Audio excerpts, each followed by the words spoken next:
Alright, so I'm just going to quickly go through the differences here between this LC9.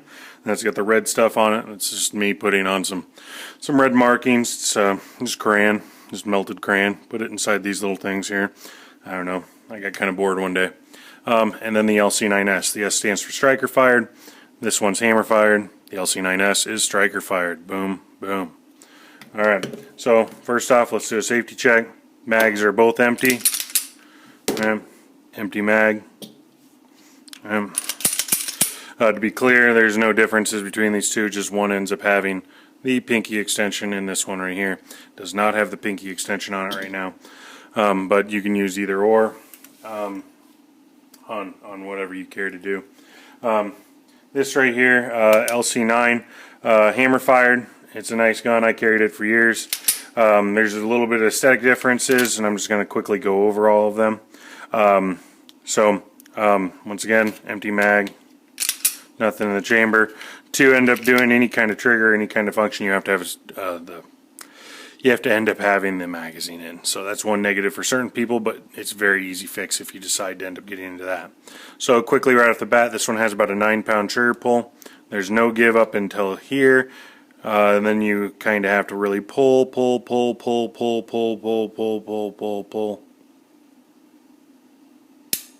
and then it finally fires. So reset on this right here is pretty simple.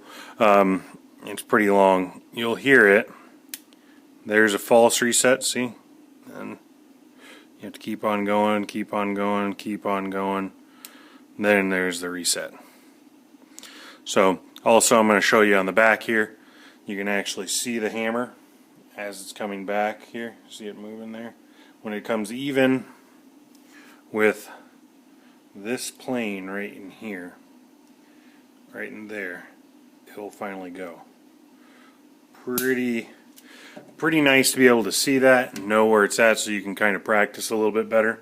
A couple of other differences here that I'll just like to point out. So this one has this loaded when up indicator right here. I actually liked it. Some people complained about it. Never really got in the way on anything for me. So I'm not too particular about it, but I kind of liked it. It really doesn't stick up all that far when something's in there, but it does give you a clear marker of what's going on.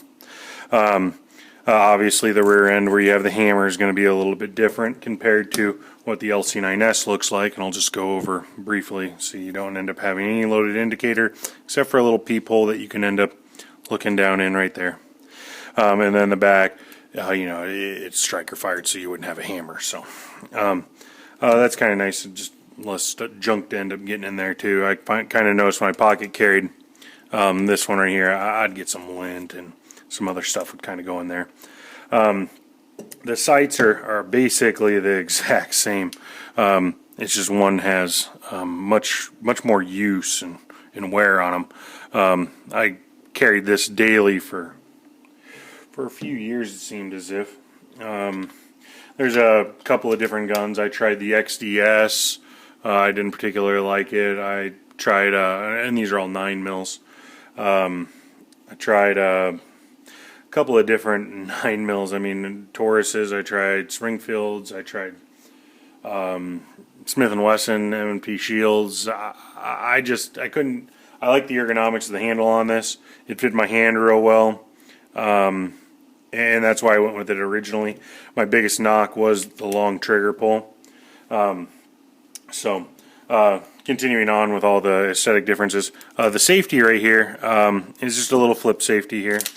So basically you actually have to click that. As you can hear, it's nice and loud. Something some people complained about, I actually liked because I knew, I could recognize that I actually flipped it. It's nice and big, so your thumb does get it, but it doesn't dig into your side if you're doing like a Versa carry or something along those lines, to where you don't have any substance between your skin and there. That's kind of nice, although the Versa carries are kind of a pain in the butt when it comes down to anything else. Cleaning every single night was a real pain when I tried using those. You can hear here, it's much quieter.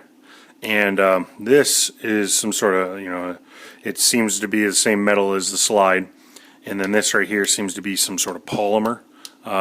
As of right now, I would assume that it's a polymer, which I can understand because I did have my slide safety break after probably it was about 2 years of carrying.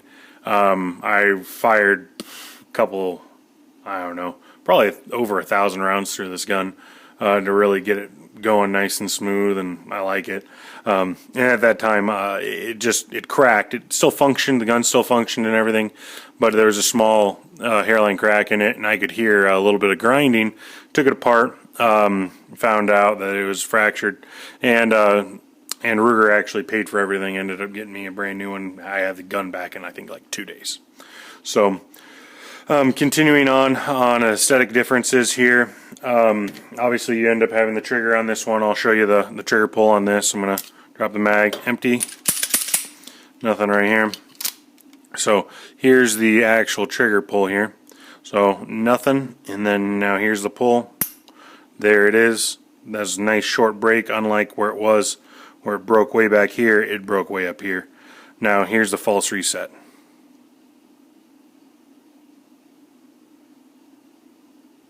Oh. Got to actually rack the slide. A little mental fart on my part. There it was, if you could hear it. Nothing. Yeah, a little bit farther forward. There it is. You hear it? And so I'm not big on it because it's really close to where it should be.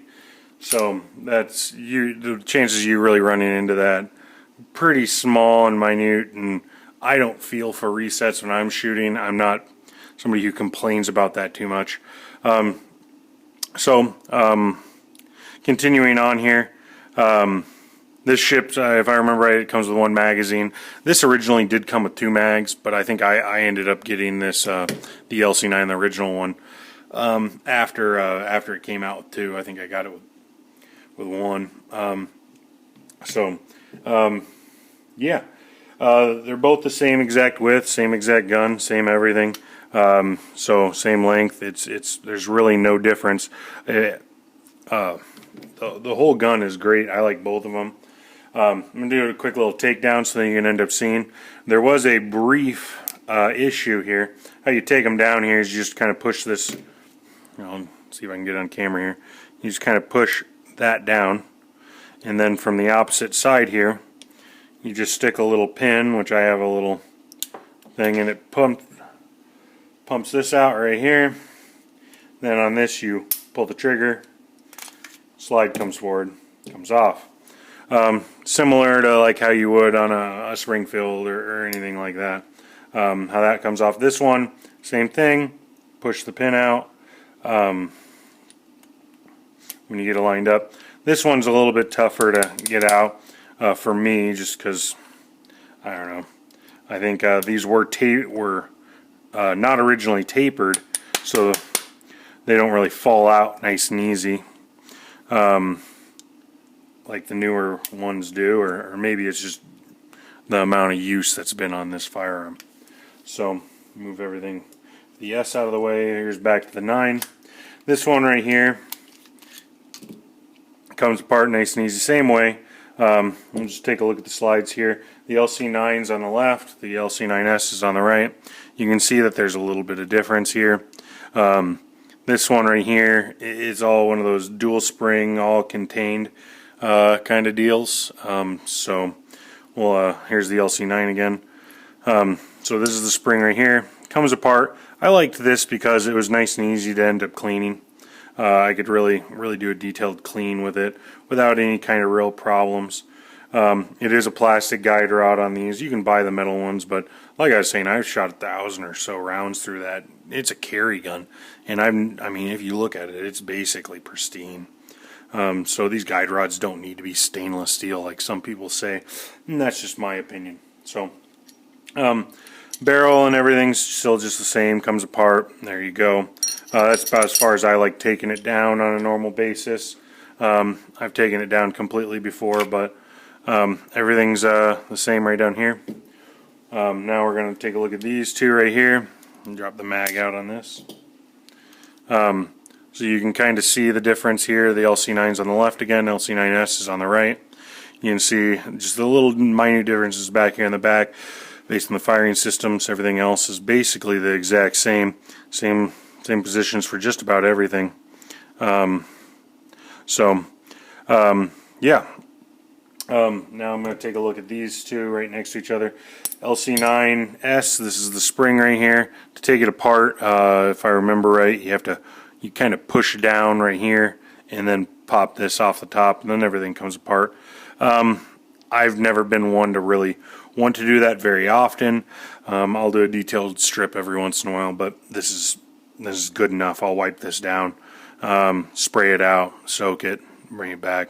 It is steel from everything I can tell on the outside, although it might be polymer on the interior, but it is stainless, or not stainless, but it is steel at the bottom here from everything I can feel.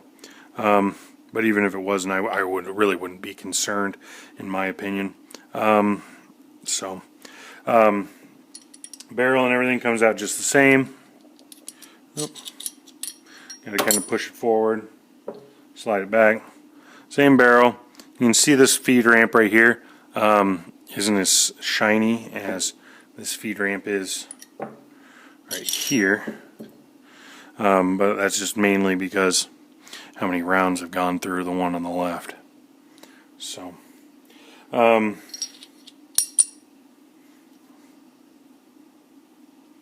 yeah, so going through any more differences, there really isn't too much. Gotten everything kind of jumbled up here.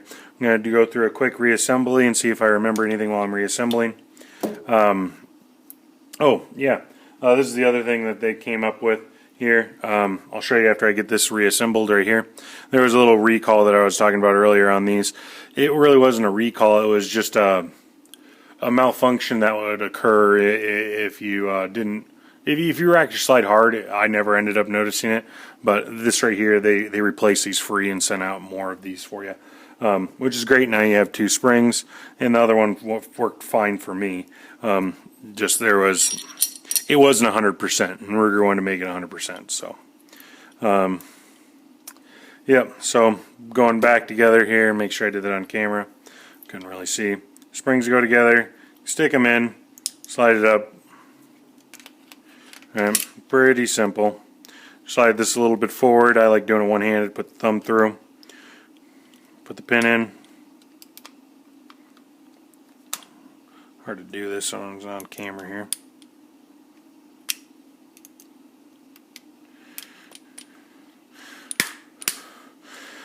Normally I'll just give it a tap and it will fall directly into place, but that one was kind of under tension. Flip that back up.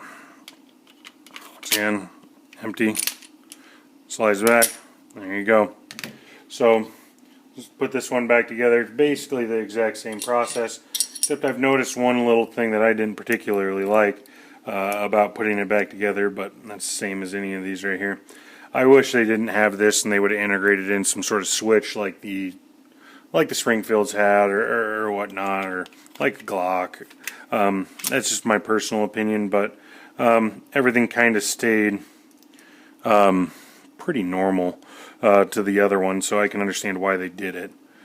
So that's back together, and now it's golden. But I'll show you what I meant earlier. So what they had originally here, and I'll make sure you guys can see it. So the guide rod here was originally not conical shaped here at the front. It was flat, and so as the slide would come forward, especially if it was let go nice and easy, it wouldn't line up properly. And it would just kind of sit out in front, kind of like this is right here, and it wouldn't line up, and so it wouldn't end up functioning properly. And so that's what people were complaining about. So Ruger ended up sending them out. Any of the newer ones already have this in the box.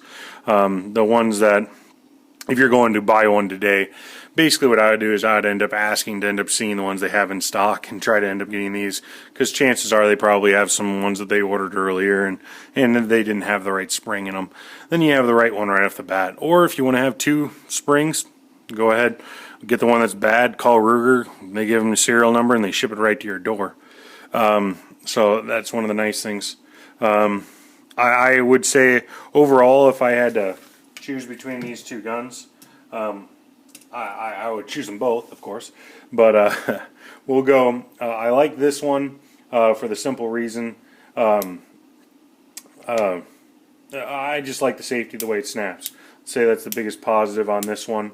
I love the ergonomics that this one has, and everything along those lines.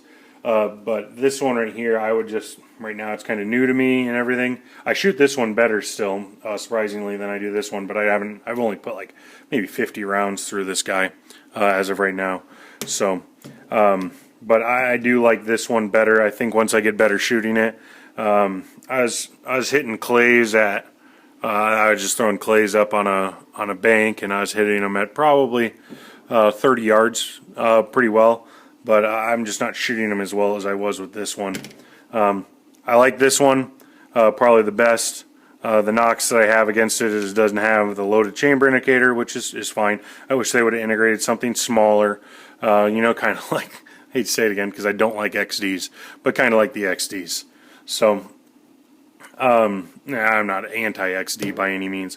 I've had their XDM 5.25 comp. I've had the XDS. I've had a bunch of different Springfields, and I just can't. I don't know. I just never particularly enjoyed really shooting them very much. So that's enough with that. I don't want to bash Springfield at all. I like their products. I bought a lot of their products. But yeah, I like the way this is. I'm going to show you a quick comparison real quick here on size, so then you can end up seeing it's zeroed out. I'm going to show you basically the thickness here, so then when you're looking at other guns or whatnot, you can end up telling that this basically, thickness down here does increase. Thickness up here, once again, 0.8, if you can see that. Thickness of the slide right here, 0.9, and then you know, everything else is basically the same. Yeah, you're not going to find too much other specs or whatnot that people talking about this. You know, there's no rail or anything, so you don't have to really worry about measuring all that stuff up. So yeah, hope you like my review. If you have to ask any questions, feel free to post any comments or concerns, or you want to bash me for saying anything bad about Springfield, you know, feel free in the comment section below. Bye.